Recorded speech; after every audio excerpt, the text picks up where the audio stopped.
in a city that's feeling less and less safe every our day. society's inequalities, Demanding justice and injustice. Tonight demands for justice. This display hasn't been in words or theories. Again, an exchange of gunfire. It's been in death. It could have been me. It could have been you.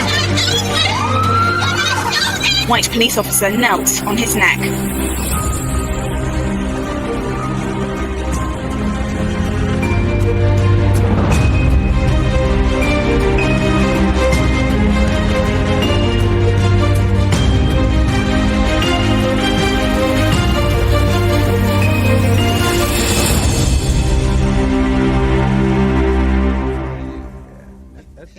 That's what I say about young people. But y'all get it together.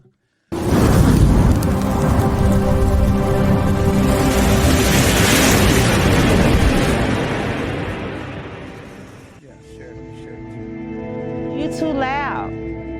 You're too aggressive. Just calm down. You don't need to have a voice. That doesn't fit the norm of what we want a typical black girl to sound and to look like.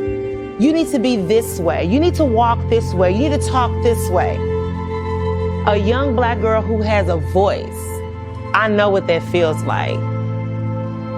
My name is Nicole Hayden. I am born and raised in Louisville, Kentucky. That black girl was me. But I knew my mom and my aunt and the other strong black women around me, they told me I mattered. They told me I was beautiful. They told me that my skin color was beautiful and to own my confidence. Own that confidence, young black girl. You matter. You have a voice. You're beautiful. And walk in your purpose. Walk in your beauty, regardless of the way society will try to tell you what you can and what you can't do. And I want every young girl of color, every black girl to know that she has a voice. And don't let anybody silence you. Your voice matters.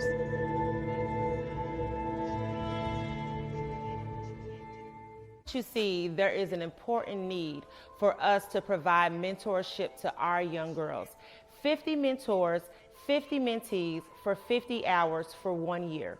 We need your help. And you can reach us on our website at 5050mentoringcollab.org.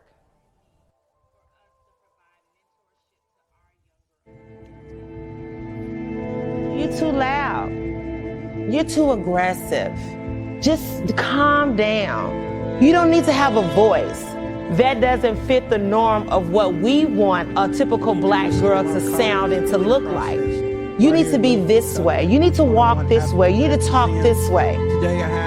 A young black girl who has a voice.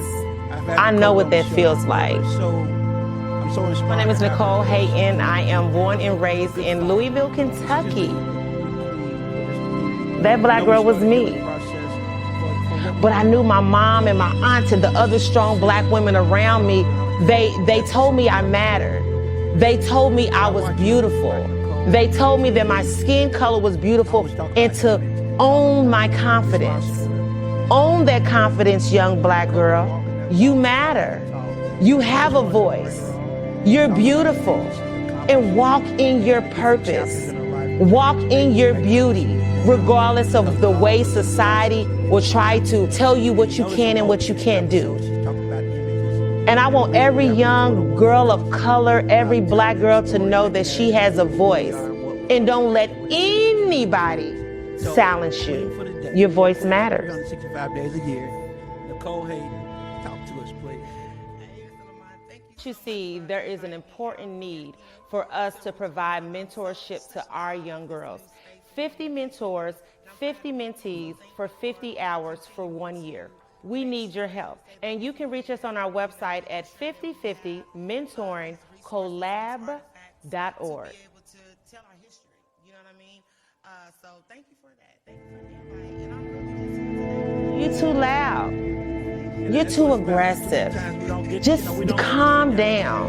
You don't sit down and just have just real conversations, and it's is a man that I definitely look up to, and I definitely respect, you know what I mean, your leadership and your opinion. So when I was asked to come on the show, I was like, today, I don't want to get on there and sit up and talk about me the whole time. Like, if they don't know who I am, just go research, you know, go find me on friendsofnicole.com, any of my social media platforms and things like that. You can find me, Friends of Nicole. But today, I really am so full with just everything that has went on this week with George Floyd, everything that's continuing to go on in the healing with our community and the trauma and things like that we're still dealing with in our own community, you know, trying to continue to fight justice for, you know, Breonna Taylor and just the injustices that go on locally in our community. I mean, just as of this week, we've seen another police officer, you know, continuously punch a protester. You know what I mean? This just didn't happen. You know, this is not something that, you know, we just may have witnessed with Breonna Taylor. This is stuff that goes on in Louisville every day.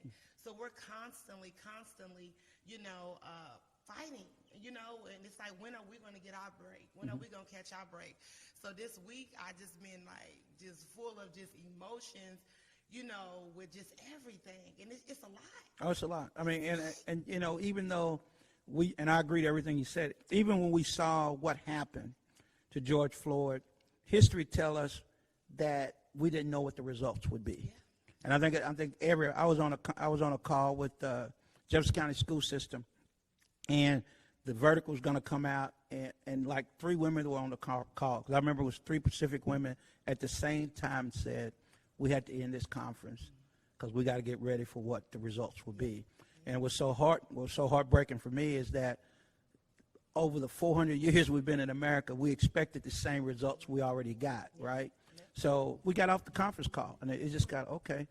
And they just told me, you know, it was a verdict, but that's all it was, a verdict. It was not justice.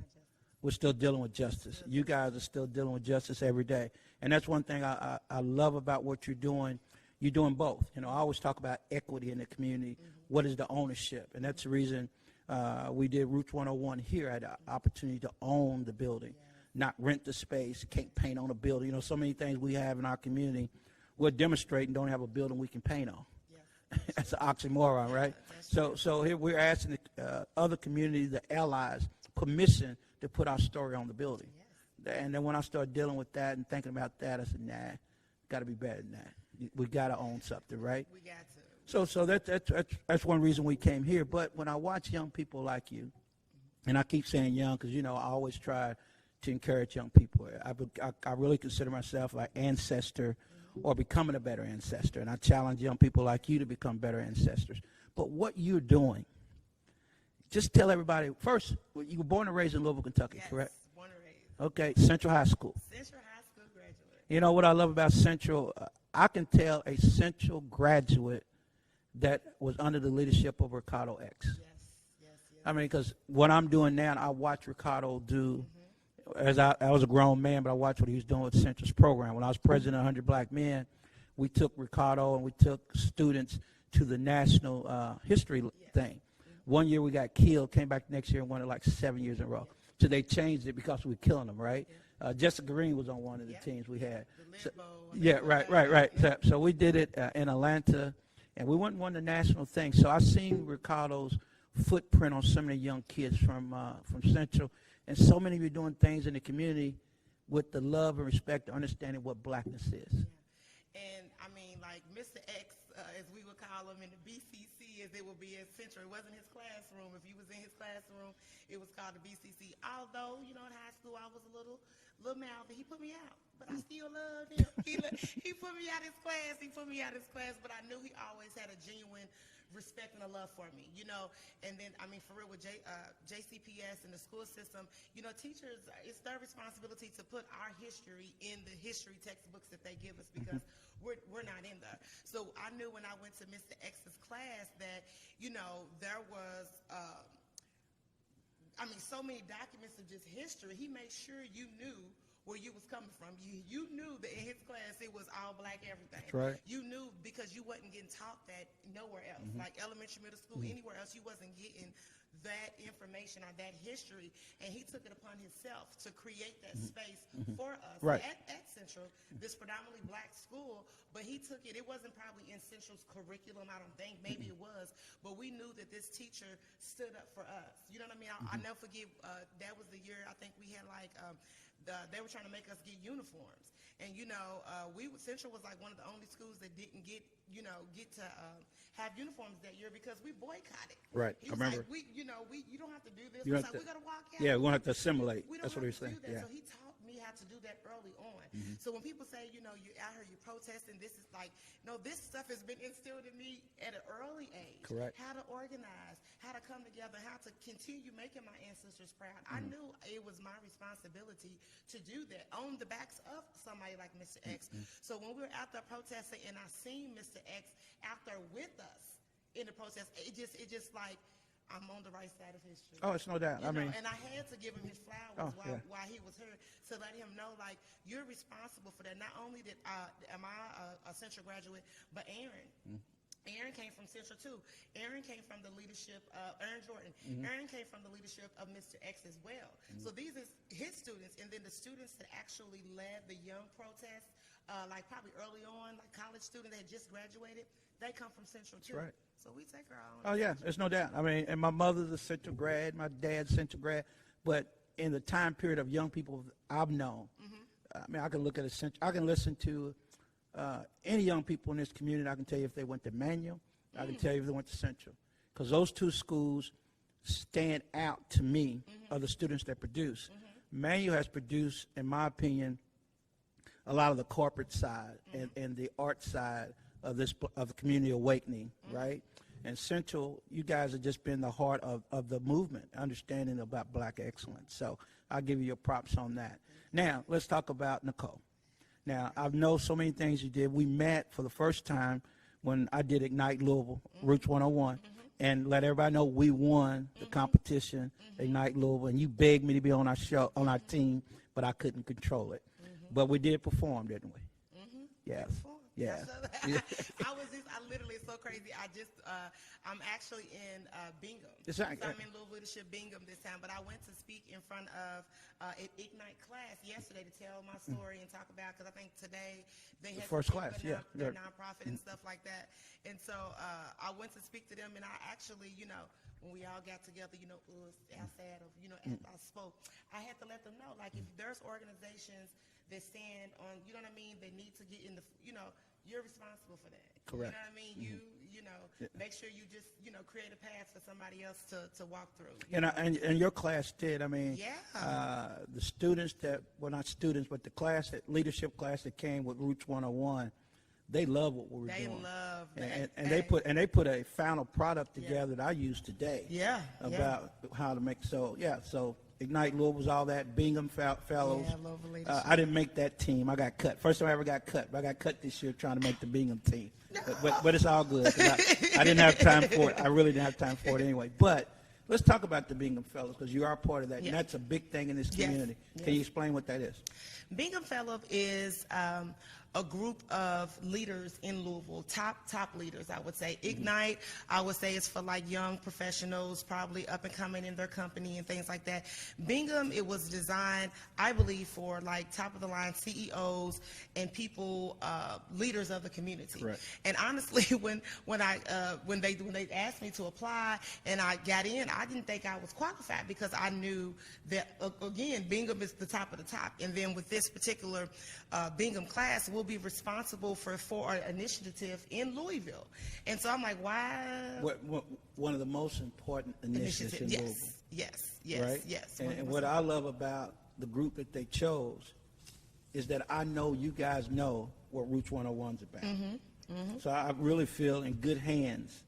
I'm not doing a pitch talk. I'm just doing fact. And I'm doing a pitch. That you guys know what we're here to do. Yeah. But the Bingham's one thing. Now let's talk about your involvement in the movement, because you have been involved in the movement. Let's talk about that.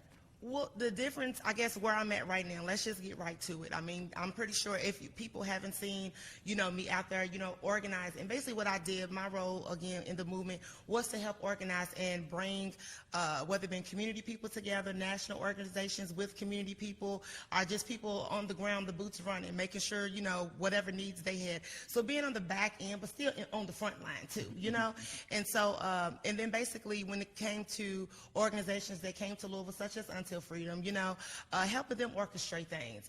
But of course, with that came, we got some heat, what I mean? Just because outside organizations and the whole thing that comes along with that. But my role and my purpose and sole purpose has always been my community. My purpose is to make sure that we have the resources that we need to educate ourselves, one, but if we wanted to protest and we wanted to organize, put my stamp on that. I'm not saying I'm just the leader or a leader. I just did my part. I really truly wanted to be on the right side of history and make my ancestors proud. They didn't say it was going to be easy, though. Right. They didn't say, they don't tell you all the things that come with that, because a lot of people don't understand the role that you have and the purpose that God assigned me. I said, God, I don't want to do that. But I made a vow that I'm willing to put my life on the line. I'm willing to put myself on the line for my community, because if I don't do it, then who? Mm-hmm. If I have these resources and I have an influence, then why not? So if God's blessed me with that talent, it is my duty. I owe it to our ancestors, Angela Davis and the Harriet Tubmans and the Martin Luther Kings and the Malcolm X's. I owe them that. Because I can't say, I don't have no other, major leader that I can go to ask answers, because Louisville has not been known to do that. Mm-hmm. Now, there's some great people that have done some great things along the way, but the one thing that, that we didn't do was pass that history and that data on. Well, I think that's part of Louisville's issue. Yeah.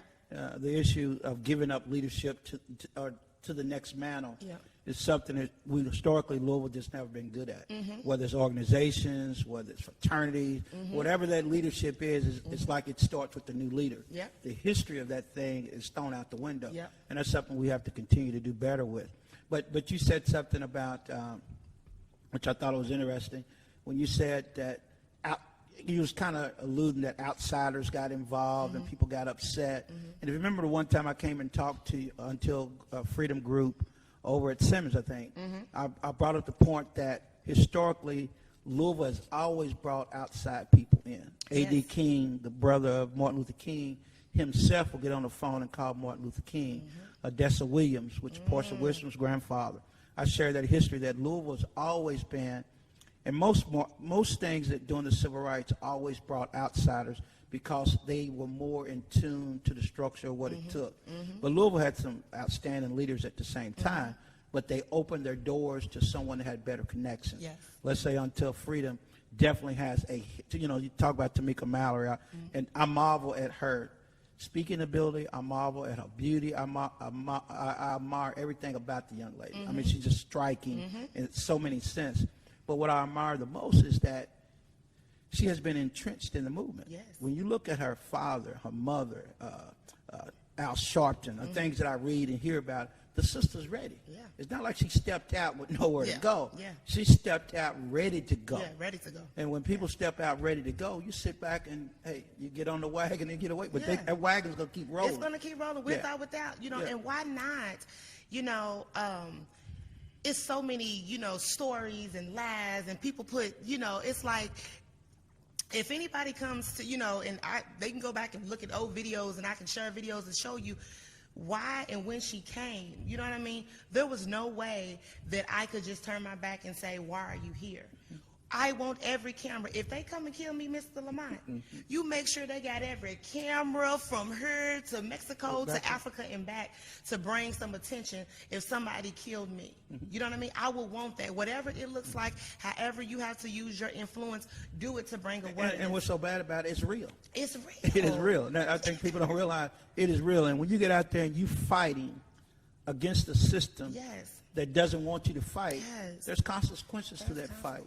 And I, that's one thing from the historical standpoint, and from being a black man, that's what I hate to see. I hate to see the infighting that we do, and I think that's why I'm so in love with Roots 101 because we're trying to tell that story how we're better together. Yeah, we're right? stronger together. Stronger together. We're stronger together. But you young people, okay, let's talk, because that's not your one job. You're like a Haitian.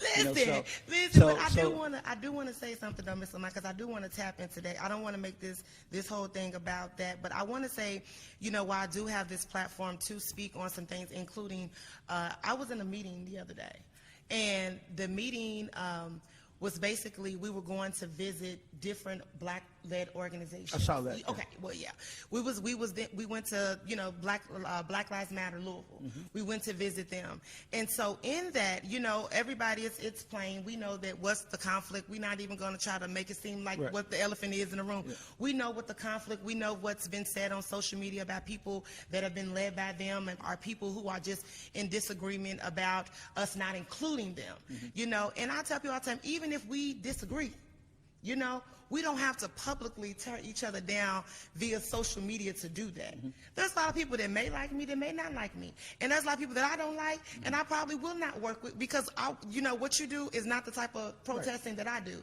Your style of protesting is not my style of protesting. That doesn't necessarily mean that what you're doing is not needed. Mm-hmm. That doesn't necessarily mean what you're doing is not, is not good stuff. But when are we going to not take to social media, even if it's Until Freedom, another leader? You know what I mean? Who made it your point to get on social media to down talk somebody else who's doing so much other great stuff? You may not agree with them, right. But I hate to be in meetings where I have to, because we're all at some point going to circle back around to each other. We're going to need each other because we're all in different positions. Well, that's what the system is. That is the system. Because you're all on the same level, no matter what you do, so you got to come back. Regardless. So when I hear other entities that don't look like us try to figure out what's going on, it's embarrassing. Oh, there's no doubt. It's embarrassing. These people are sitting here trying to make a decision whether or not they're going to write a check to an organization. Because, see, not only am I on the front line and trying to organize, but I'm also on the back end in the boardroom trying to help with decisions that are going to be made that's going to benefit the whole community. I know that. You feel what I'm saying? So people don't realize there's so many moving parts to that. Just take what role you want to play. But it's no knock to this organization, that organization, or that organization. Yeah, but you know that it makes it easier for them to make decisions. Yes. When you're fighting each other, it's, we can't do it. this because your books are not on. We can't do this because we hurt. And that's what and I think, again, that's the role of having a healing process. It's the role of talking to young people like you. But we know that's true. And, what's so cool about now, though, Nicole, what I love about it now is that this thing's going to be different than it's ever been. Because when I watched protests or report a protest when I was younger, it was us on the street. Yeah. It ain't us no more. Yeah. You got just as many young white people involved in the struggle. And because of that, this thing can never go back to what it used to be. Yeah. So the genie's out of the bottle. Yeah. Okay? Yeah. So what you guys do with that is going to be totally on you guys. Yeah. But you do have the attention of this city. Yeah. And by you sitting at the table, now it's one thing about people sitting at the table and allow the same meal to be served. Sips tea. So I know you're not that person. And when I look at you, I look at Ryan Taylor, I look at some other one, I feel comfortable. Okay. Because you guys, just in my opinion, and just not just you guys, but there's several other ones, you're not going to sit at the table just to eat. No. You're going to, no, I want green beans on this menu. Right. I want steak. Yeah. I want some chitlins on this. Right. Y'all ain't never had it, but we're going to have it today. We're going to have it today. Right. So that's what I love about what I see is that, because even if you look at it, even they're trying to make men versus women. Yes. That's the new issue. Yes, that's the new one. Is that the black yeah. man versus the black woman. Yeah. And we got to separate the two. Yeah. Well, the leadership should be the same. It should be the same. I honor queens every day. I'm married to a strong queen. My mother's strong queen, grandmother's strong. So I'm cool with that. Right. But if we disagree, it's not that I'm disagreeing with you because you're a woman. I'm disagreeing because of the platform you stand on. Yeah. Period. Yeah. But what I'm saying is that what we're seeing now is that the new trauma is let's find the black male that wants to fight the black female, and that's the other thing other than organization. That's it. And until we get that, and I share that story with you to say that, if I have to take a stance to work with a different entity of people who, you know, who may very came against me and try to destroy and take me down, but I'm still willing to go to the table and have a conversation. I'm still willing to go to the table regardless of our disagreements if it's the betterment for the community. Correct. And so I took a stance to go visit to learn more about the organization so that I could get back and like say, hey, how can we combine resources? So until we get that, I may be the only person that wants to say, I'm not calling no truth. It is what it is. You know what I mean? We can be open and honest with each other, but at the same time, we still can work together to where everybody don't have to know our business on social media, and we know who that everybody is. We still can come to the table and be like, you know what, if it's even 51% of I agree with what you're trying to do, and we know the overall bigger picture. If it's 51% of stuff that I'm in agreement to, well, come on, we're going to come to the table. So we'll talk about that other stuff later. But then everybody else has a different approach. We come from a different era. That's right. We come from an era where we can be vocalized what we want to say, but we still have a little tact about ourselves. And this new generation, they don't get that, you know, they don't got no courage. And some of that I can't get with because I was raised differently. I remember having a conversation with Aaron Jordan at Roots 101. And we were talking about this movement, and he said to me, well, I said something about, you know, historically you had a movement, you all talked in the direction you want to go, and you marched in that direction. I said, but Aaron, what I see is people even in the same march going in different directions. Because everybody wants to be, I guess, the leader. Yeah. And I'm like, y'all don't want that. Because I'm telling you right now, like, it comes with so much.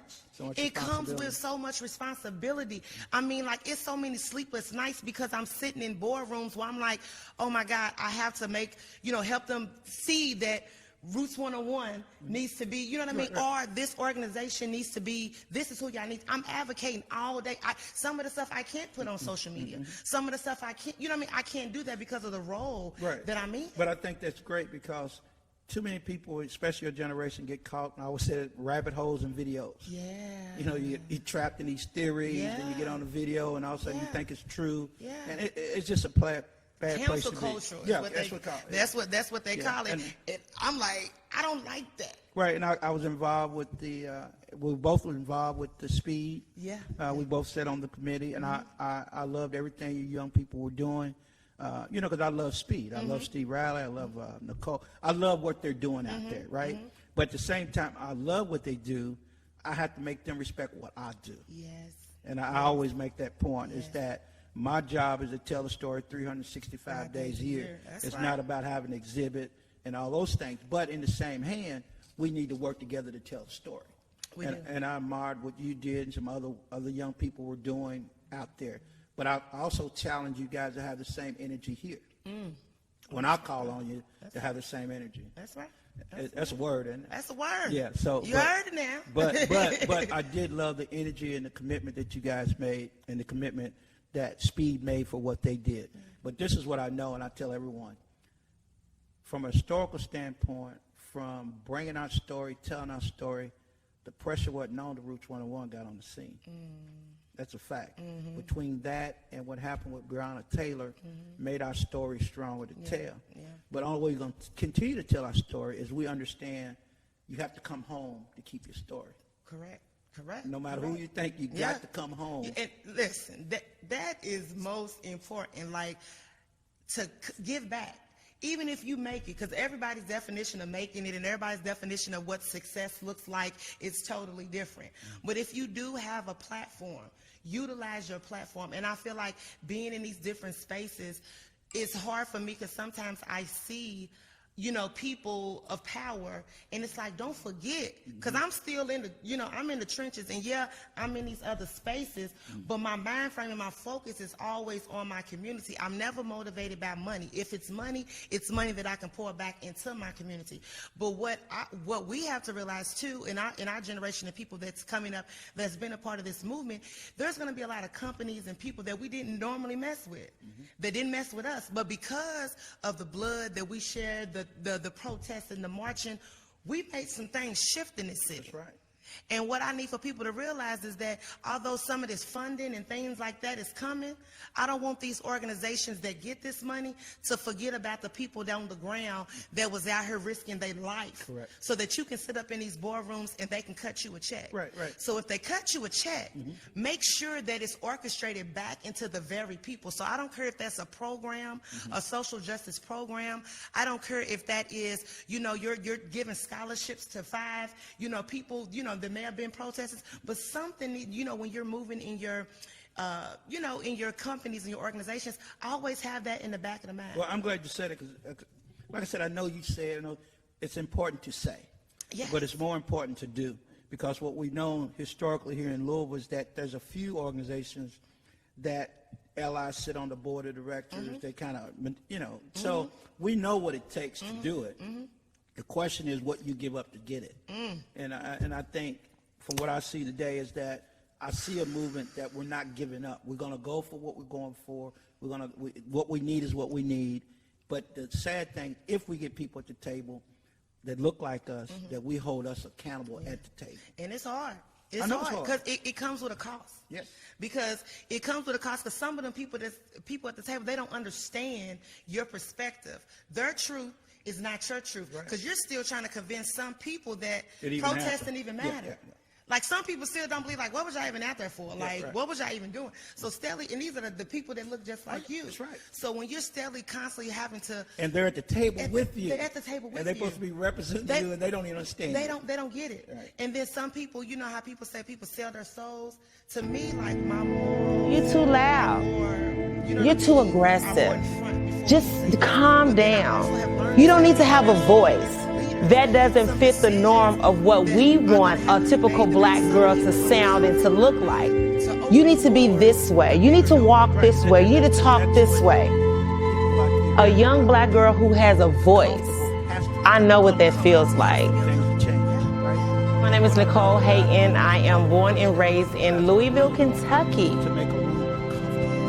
That black girl was me.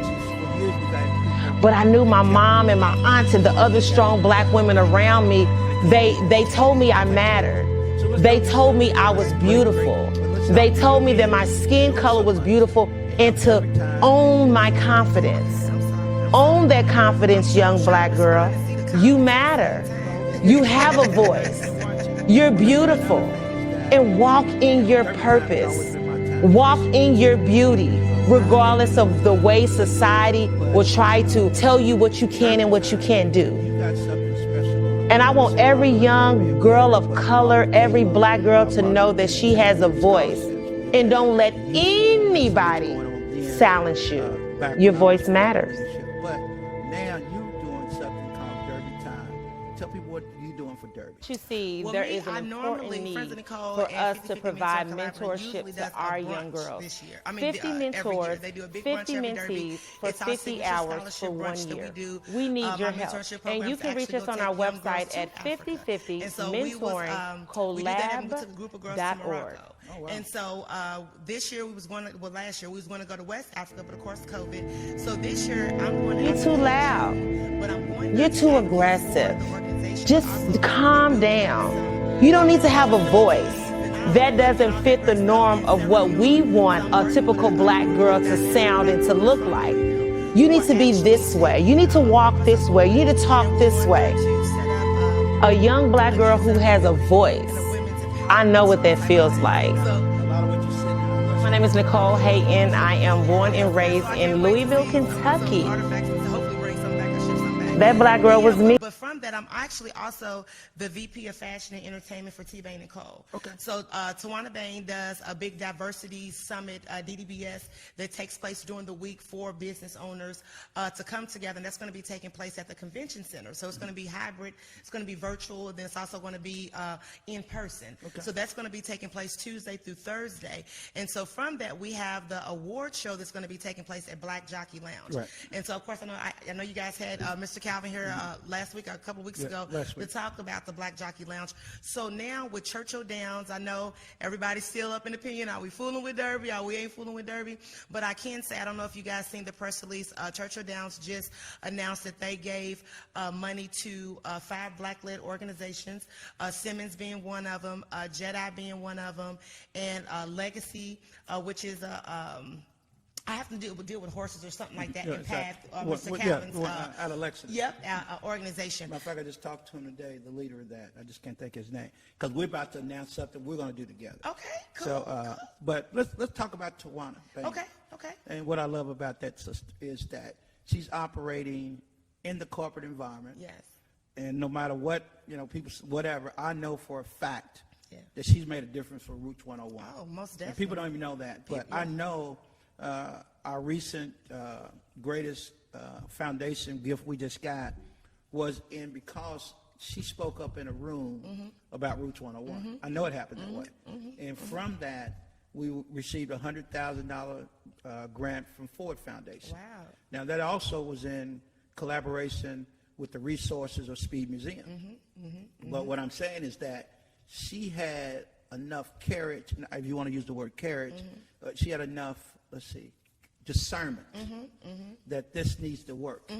That she spoke up and said, hey, if you're going to do this with this group, then you need to drop something over here too. Yes. And it has changed the whole trajectory of Roots 101. And it takes just that. Oh, And yeah. she's definitely been that. You know what I'm saying? I don't know, some people are putting up lists of things that they've done. And of course, we've all done that. But I can say, doing this fight, she has been a voice for the voiceless in spaces that we probably normally wouldn't necessarily be. And she is the type of woman that not only would just put you in a space, but also coach you along the way. Right. So, I just been afforded and blessed, with that opportunity. It ain't always been easy too, All right. I think she understands. Well, I know it's about accountability, responsibility, Yes. but it's also about visibility. Visibility, and that's everything. And I that's think, what she's working. She's working at visibility, so people can see people like Nicole. Yes, People can see yes, people like yes. Mario. Can't even remember your name, man. But she's doing that. And I had some people that work with me at Roots 101 that I sent over there to make sure they had opportunity. Yeah. So I love what Tawana's doing. Yeah. She's definitely creating enterprise. Oh, no doubt. Yeah. And she's doing it the right way. Yeah. And I just wanted to throw out because people say, oh no, I know for a fact. No, but let's stay there because that's just what we do as a community. Again, what people's definition of what success looks like is totally different. So if you would see somebody such as powerful as a Tawana Bain, who may not be in every space that we might necessarily be in, she might be in another space with people that we would normally be around every day, but it's needed.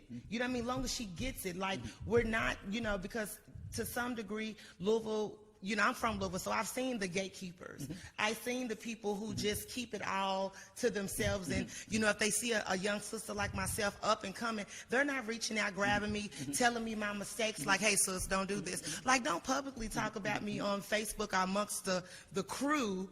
Take me to the side if you see that I'm not doing something wrong. I'm teachable. And I even said it to her, but even since we're talking, I think even she went through a check when businesses went bad, PPE loans, and all. She saw something that she probably hadn't dealt with in several years. To look in the mirror and say, okay, if this happened to me, it's happened to other people look like me. That maybe 5 years ago she didn't think that way. So I even think this COVID thing has opened some doors to her and some other people that are in the room. Because this COVID thing attacked us all. Yes. I mean, we were, I tell anybody, we were a day from walking up out of this museum business than getting into museum business. So, there's so many people in Louisville. Like, so I've been here 62 years, so I've gotten a T-shirt for everything I've done. So it's not about me anymore. It's about the community. But it is about young people like you, though. It really is, Nicole. And we have to get out. Like, Mr. Lamont, like, I don't know, like, right now everybody's like, okay, we need a meeting. We need to come together. We need to, you know what I mean, like, figure out what's next. And it's like when we have this meeting, because sometimes we be having meetings, and, like, when the protest, like, started and Tamika and them first came in town, she was like, I want to meet all, I want to meet the organizers. I want to meet the protesters and what's going on. on. So, you know, within a matter of a second, I got like 80 women together. Like, let's have a conversation. You know what I mean? Sometimes we gonna argue because that's what we do in your family. We might bicker, but we got to know what the bigger, what the bigger picture is. But this time, what I want to do is, and what I'm putting together, because it was in my spirit last night. I mean, everybody's kind of like, somebody's got to do something, but everybody's kind of talking, trying to figure out what it is. So if I can get those same 80 women together, and then get some other leaders such as yourself, some seasoned, and y'all might have to come in there and be our uncles and aunties and be like, sit down, shut up, you know, because that's what we need. Because I think that's what you need. That's what we need. I really do. We really do. I mean, like, I tell you what, I've probably been cussed out more since I've done Roots 101, because usually nobody would come up and cuss me out. But I've dealt with so many young people that have cussed me out, yes. not knowing. But I had one young brother, he cussed me out so bad on the phone one day, he called back to apologize, saying, you my elder. Yeah. And I respected the brother more. You know, even what he was saying, okay, right. Well, that's your opinion, it's cool. Right. But when he called back to apologize, right. I said, there's something in him. I saw the end in it anyway. But when he called back to apologize, I said, okay. Got to keep Roots 101. It's got to keep climbing. It's needed. We don't have that. We don't have it. I mean, don't forget about the young people. And like I said, it's a lot of things that you know, but young people do that I don't agree with. Even people younger than me, I'm like, why are they talking to them like that? They so disrespectful. And I sometimes turn my nose up to it because that's not how I move. But I still have, I'm like, when you think about the Fred Hamptons and things like that, he was 21. Can I literally say at 39 that I would take the leadership of a 21-year-old? I probably wouldn't. So when I see these other young, activists coming up, getting on Facebook and saying crazy stuff, or calling people out, or just being disrespectful. I didn't see them cuss out people at meetings, and I'm just like, I was raised to not even cuss in front of adults. Like, it's a way that you can do it, but still having tact. And I get so frustrated because I feel like when we in these spaces, we can stand up and, say what we need, but then we're in the spaces that you're creating, you're buying into the narrative that they already painting for us. Right. So be careful when we're, acting and, walking in that manner. I ain't saying you can't be yourself, because I can show up in any space and dress up, make it look real good, but what comes out my mouth and my demeanor just may be my passion and how I feel about something. Well, I think when I was talking to one group, I think it was Justice Now group, they always use the word plotting. But really, plotting is really a term that can be used for young people to say plotting is more specific to what you're doing. Yeah. You ain't got to plan and plot what you do, to study it, to dissect strategic planning. So in our community, it's called plotting, right? That's what we have to do. We have to be strategic in what we do and how we do it. So I try to use that word plotting all the time because young people get that word. And it's not a negative word, it's a positive word, right? And if you're plotting out, you figure historically when we put out land, we plotted the land before we planted the seed. If you talk about calculus or any math problem, you plot the plot out. So plotting is okay. We just don't let other people call it a negative, right? And hustling's okay because you don't need to call you a hustler because you don't have a business card, right? But that same work ethic of a hustler is the same as a CEO. Come on now. You just got to take that to the next level. Take it to the next level. Till you are the CEO. Till you are the CEO. But don't go home because they call it hustle, go sit and cry. I used to hate the word. And I realized, no, I'm not hating the word. Because people that use the word, that's all the word they need. That's it. They know. They don't even know the CEO. They don't understand they are CEO. Come on now. Right. So when I look at people like you, and I keep saying people like you, but young people, y'all just inspire me knowing that Louisville's going to be better than what I found it. What I found it. And that's the goal. A better tomorrow. So you got the sneaker. You got the sneaker ball. Okay, so the sneaker ball is coming up next week. I'm not doing my brunch this year, but because of COVID, we got some things going. But I am chairing the sneaker ball this year. Now I was going to host that sneaker ball if you wanted it. I had it. You had me. I knew I could call Roots, but I just felt like just the timing and where we at in the COVID restrictions. We got some bigger things, so we got some stuff going. You don't get caught up in the mess when you don't have to. No. I got it. But the sneaker ball is going to be amazing. That's already sold out, and so it is a part of the Derby Diversity Summit. So proceeds from that will go towards the U of L, the new multicultural center that they're building there. And so we have a band, a live band, 2 DJs. We have a fashion installation that's going to be put together by Dee Fitzgerald and LaTora Smith. So they're known fashion stylists and fashion designers here locally. So we wanted to be able to use local talent. The bands, we got the KDF band, Kivoko is going to be there. We have Erica Denise. We have a number of different artists that are going to be present that's going to be performing. So my thing is I wanted to keep it all local. Cool. You know what I mean? We got some big celebrity star and things like that. I'm like, no, we need to start uplifting and rising up together. KDF, you know, I know all about them. Come on now, you know that's our guy, Michi. Shout out to Michi. He's Central too? What's Michi? Did Michi go? But he's younger than me, so He's I don't know. I think Did he go to we talked Central? about that for Central. I don't know, but anyway, he's a cool guy. He's Yes, very talented. yes, and very we all talented. been through this together. You know what I'm saying? We all been through this together, and so therefore, you know, we oh, hold on. Lord. I'm sorry. Look, I'm sorry. Look, y'all, whoever, stop calling me. I'm gonna laugh. But no, but what I'm saying is that we've been through this journey together. You know what I mean? So it's important that we're watching ourselves. We're watching ourselves grow. We're watching ourselves develop. We're watching ourselves just become these leaders. So we have to take each other. So if I make it 1, 2 steps, come on, y'all. Come on. I got an opportunity to open up a door. If you make it 1 or 2 steps, everybody can go now. That's right. I ain't saying you got to take everybody with you because everybody ain't meant to go. But if you do get an opportunity, just grab somebody else, grab another sister, grab another brother, and just show them the space. But I would tell everybody, stay ready. And that's what another thing about Tawana, not is about her, but Yeah. I love the way she is planting the seeds and telling you this is how you get there. Right. But you got to be willing to plant the seed and do Right, the work. right, If it right. takes resume writing, if Right. it takes this is what to open up a Yep, bank account. yep. This is what it takes Yep. to be successful in Yep, corporate America. yep. Is that something what she does? Yeah, she does. No, she does that. She has several programs that she is doing that through the Just Boss Up program. That is a program that allows you to have your own business, get your own business plan. They help you with your business plan. You get your own website. You get your LLC. That will take you from start A all the way to Z. And that hasn't been done. She just had her first graduating class about a month or so ago. I think they got their second cohort class going through right now. And then you got the Fashion Exchange program. The Black Fashion Exchange program is for fashion designers and people that are interested in owning a fashion business. Not more so if you want to be a designer, but knowing what it takes to run the business. Tawana Bain owns 2 stores in the mall, AFM, and so I help manage those. And so what we're doing is we're having that be a workspace for people to come in and be vendors, people to come in and, utilize this workspace to sell their products. So I don't know how many people get the opportunity to have their stuff inside the mall. Right. Who would not want their stuff in Oxmoor and St. Matthews Mall? So she's creating a path for that. Then you have the collective. The collective comes together to do like a major event called the Black Harvest. Right. Well, we had black art, and black artists come in to showcase their work. We had performers come in to do a variety of different plays and songs and vendors. So we collectively are trying. Right. So she's placing herself with people such as myself, such as other people in the community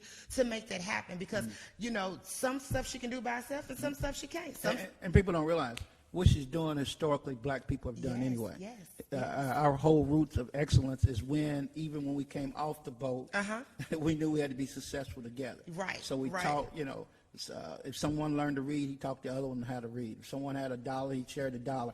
So our collective is something historical we've always done for black excellence. Right. And she has, if I remember, she has her history is not here in America. Her family is from, She got some Jamaican descent. some from the Island, Islands. Yeah. So she got it correctly, and she carried it on. Yeah, and I do want to say this too, like even with sisters, you know what I'm saying? Sometimes sisters in leadership, like my hat goes off to the women in Louisville in leadership. Oh, yeah. Because it is not easy. Oh, you just look at Sadiqa. It's hard. You got for every Right, five, you do. yeah, for Yes. every right there's 5 wrong. But she's the right sister at the time, and I know yes. for a fact that's the right sister to accomplish the things she did and continue. It's not like she's not going to stop. She ain't that person. No, right? and that's what I try to do. I try to get, up under these women. I want to learn. That's You know what what I you need mean? to do. I need to get up under these women because not only do I consider myself a leader, but I'm teachable too. That's right. I want to be taught. Any powerful leader has to get to in order to be a leader, you have to be led. You know what I mean? So it's important for us to get behind these sisters. Sometimes it might be stuff that we don't agree with. So and we have to be the people that could actually pick up the phone and give them a call and be like, hey, sis. And that's the wisdom to say, look, it's not about you. Yeah. It's about you learning how to be you. Come on now. And so many, they don't know how to learn to be. They don't even know who they are. Yeah. And that's the sad thing. Yeah. You're trying to motivate them, and it's rough. Yeah. And you have to have the personality to hang on to that. Yeah. And it's really a ministry to do that. It really is. It Yeah. really is. Yeah. So I know you got the sneaker ball. Tell us some other things you had. I know What it's else we not got going on? We got. Now, is this from your Haitian descent or your African descent? How you got so many jobs? Where did it come from? Historically, you don't know? I mean, look, I don't know. I just get out here and get it. I just get out here and get it done. Have a way I can get it done again, not only for myself, but I'm trying to create generational wealth. That's right. I got 5 nieces and nephews that I have to look out for, that hold me accountable. Mm-hmm. So not only, and I'm an entrepreneur at heart, so I'm a serial entrepreneur. Okay. So whichever way I can, create a path and a lane for myself, I'm going to do that. You know what I mean? And that's just what I'm trying to do. So I do try to keep my hands in a little bit of this and that, just to make sure that I can create that wealth for the future, for future generations. You know what I'm saying? Cool. So other than the sneaker ball, of course, I served on the steering committee and for the Speed Art Museum. Right. So art has always been a part of my passion as well. So when it came to even with the protests, getting the banners up Right. I remember downtown, that. using local artists, that was like having to let the Metro Council or the mayor's office know there are black artists in Louisville. We need to start utilizing them. We don't have to go through you guys in order for you to approve what the black art that needs to get on the wall. Right. Why is the black artist not at the table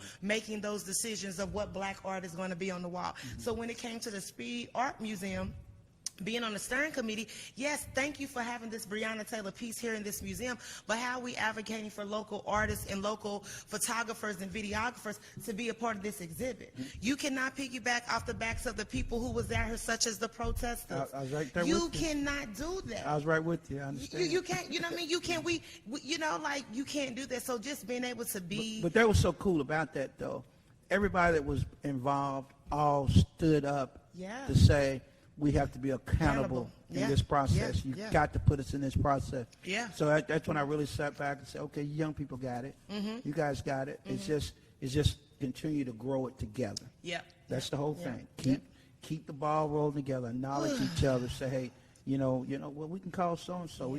Because he or she's with it. Yeah. And as long as I see you guys doing that, you never heard me scold any of you. It's okay if you have to. Look, it's okay. But y'all keep the doing what elders, you're y'all coming, because we need, at this point, y'all see this bickering on Facebook, y'all see whatever It's y'all sad. see, Sad. y'all say, y'all talk about it amongst y'all groups. No. Y'all cool with these people? I'm holding y'all accountable. Y'all are our aunties and our uncles. You know what I mean? Y'all pull us to the side. Y'all help us get to this, because we're not going to be able to get through this together. No. Everybody's not going to be able, that's going to want to come and listen. Everybody ain't. But even if it's 2 or 3 of us that you pull to the side and say, hey, you need to fix this. If y'all know what the source of the problem is and you have a relationship with that source, we counting on y'all. We're not counting on our leaders and elders to be in the mix of the drama. You know what I mean? Right. Because I've witnessed that as well. I've Right. seen some people that I know, like, you old enough to be my dad. Like, why are you sitting out here orchestrated the foolery that's going on in the community? You have a responsibility as an elder. And I know sometimes some of us, black don't crack, we look young, but you have a responsibility as an elder to not involve yourself in the mess. I agree. It's some of this stuff that's going on. Some of the elders are keeping it going on. Oh, it's no doubt. You know what I mean? It's like, and the saddest thing, they're really are self-announced leaders. yeah. That's the sad thing. And nothing behind them. Now, they might get a mic and a clip on TV, but there's no substance behind No it. substance. And you can tell that. Yeah, there's no You can substance. see that. Yeah, and people see that. You can see that. The city sees that. They People see see, that. yeah, or it's a shakedown. Yeah. No, we know you're organizing a shakedown. You're not trying to get down. You're trying to shake it down. Look, we see you. Yeah, we see you. Yeah. Like a rent-a-cop with a flashlight, right? We see you. We see you. And it's like, it's okay. Like, when are we going to get back to having those uncomfortable conversations? We get so used, COVID, whether we've been in the house and we've been on Zoom calls, we've been so used to not like having those uncomfortable conversations with people. Well, I tell you, I'm always willing to do the uncomfortable. Yes. And we did it at the other space. We can do it at this space. Yes. But now I'm playing checkers and not chess.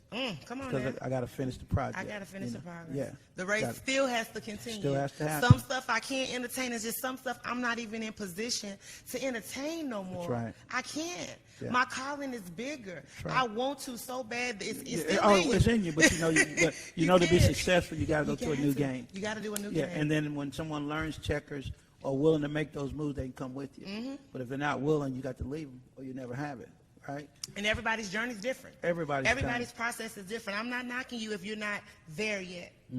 My definition of being there might be different from what your definition. But I would say that everybody take the time, to educate yourself.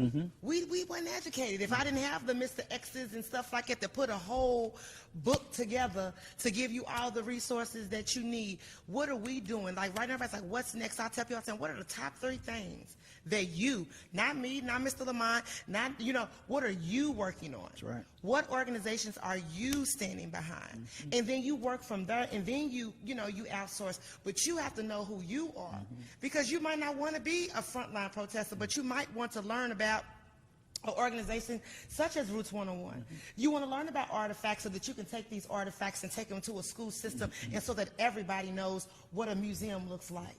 You got to be the first person that expose people to that. So once people get that in the mind frame, start with self. You know what I mean? We're gonna all circle back around trust and belief. But even if you are a protester that's constantly always been out, now you have to take the road to sit back. That's right. So now sometimes, I can't post everything that I'm doing, because you can't let everybody know what you got going on. Right. But just know that every move that I'm making is to not only help develop, the community, but it's also for somebody else. Yeah, and I always say that you don't have to be the smartest person in the room, but you're smart enough to be in the room. Come on now.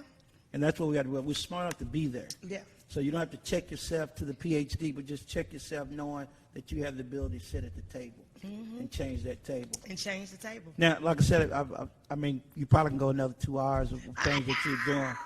But usually, I usually wrap up the show. First, let me give myself a tag, is that we're Roots 101 African American Museum. We are a nonprofit. We exist by Cash App and GoFundMe. You can reach us at Cash App at $Roots-AAM, Roots-AAM on our Cash App. Please reach out to us as we continue to tell this dream and continue to struggle to make it happen. But we're much better than we were yesterday. Okay? So let me say this to you in closing. And I love everything about you, Nicole, and I mean that sincerely. And I don't just give I don't give accolades unless they deserve. But in closing, I always say becoming a better ancestor.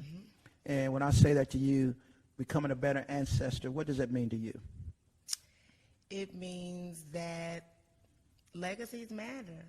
It's my role, it's my responsibility and duty for my ancestors to continue this.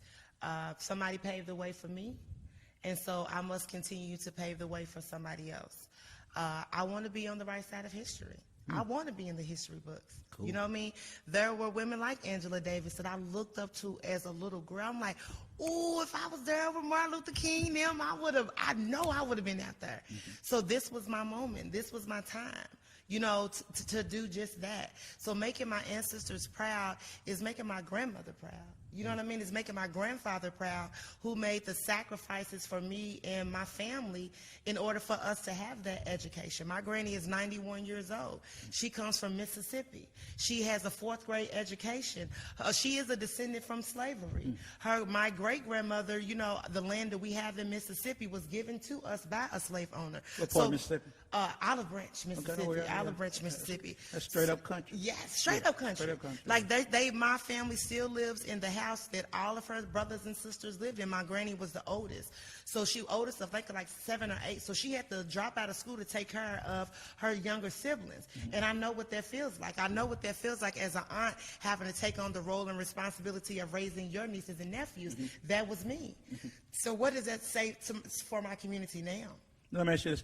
Now, my family's from Alabama, majority McIntosh, but they always had land. And they shared land with other people. So if Uncle Dan got old enough, he got a piece of the property. And you go to Mississippi, they had at one time 600 acres, and everybody had 30 or 40 acres. Just went down the line. They didn't move to the city. They stayed on property they owned, and they own what they had. Right. Is your family the same way? Oh my God, we are like literally going through that now. We have acres and acres of land that was passed down again. The slave owner gave it to my great-great-granddaddy, and it's passed down. So the family rule is nobody can sell the land. Exactly. Nobody can do anything for land. But what we're getting at right now is that don't nobody in our generation want it. That's the sad thing. So we couldn't, like, you know, people have married, and so now their wives and kids want to sell it. But, you know, our family was just a general knowledge. We knew we could not sell the land to anybody outside of the family. So we're really actually in a battle right now because like I said, my granny's 91. So some of her siblings have died off. She's like the oldest, and we live in Louisville. So we travel down to Mississippi every time for family reunions, but to live there. We did. I mean, it's so similar to our family. Yeah. And our family, well, two sides had the same story. But the last side, my grandmother's side, their land was on top of, found out years later, it made everybody, you know, we had people who had mental illness and things, but they sit on a, God, I can't think, I would think of it yesterday. But anyway, it was a major Procter & Gamble type of company that put out poisons in the land. And the land they were sitting on for the last 200 years was getting poisoned by this factory. And the factory realized it, and they bought them out and took the land. But before that, the idea of people wanting to sell the land, you couldn't sell it without someone in the family. But that all changed when nobody wanted to go back to Mississippi. Nobody, I mean, so I understand what you're saying. I mean, Alabama in our case. But yeah, we went through the same thing. But that's too sad that we don't want to go back because it's owners. But it's like I want to go back. Don't get me wrong, we go back, but it's like you go to visit. You go to visit. Yeah, that's a different. It's too hot, Mr. Yeah, Moran. it's too hot. Nobody wants to live on that. Nobody wants to live on that trailer. Yeah. I'm a city girl. And it's so dark. You can't even see your hand dark. in front of you. It's right? beautiful, but I love taking my nieces and nephews coming from the city, going down there, and they seeing it. So we want to preserve the, some of the land. Yeah. But as a family collectively, we're just trying to figure out. But one of the greatest trips we had were in the summertime driving to the south. Yes. I call it driving while black before people knew it. But you left at a certain time, so you get there before it got dark, and so the whole Green Book Hotel type of thing. But in my closing, to answer the question I asked you, I always ask the question, what does it mean to be a better ancestor? And I always say the greatest king of Africa says his dream is to plant shade trees. Shade trees that he would not sit up under. So what I do at Roots 101 is plant the tree that 30 years or 20 years from now young people will sit up under. Yes. The tree of knowledge, the tree of economic development, the tree of relationships, love, peace. All those things is my responsibility at Roots 101. So I challenge you to continue to be a better ancestor. I know when you're in the corporate table, I rest assured that you're doing the right thing. Yes. And you have my prayers in that. Please as give an me ancestor, your prayers. all you sisters and the few brothers that are out there, I'm praying every day that you stay strong and directed on what's best for us in this city. Thank you. And not what's best for you. Thank you. Is that fair enough? That is fair. And so I want to tell your audience, like, if you do want to follow me, please follow me on all my social media platforms. Instagram, I'm Friends of Nicole. If you want to get any information about me, I want me to come and speak on your behalf, please go to friendsofnicole.com. If you wanted to have my mentoring program, 50/50 Mentoring Collaborative, go to 5050mentoringcollab.org. Cool. See, your sister got a platform. That's, when you got a platform, you're doing something. This is Lamont Collins, Roots 101, Healing Process, episode 123 about visions, and the visionary, Nicole Hayden. Thank you. Have a blessed night. Legacies matter, and so do you. Thank you. No, thank you, lady. Thank you.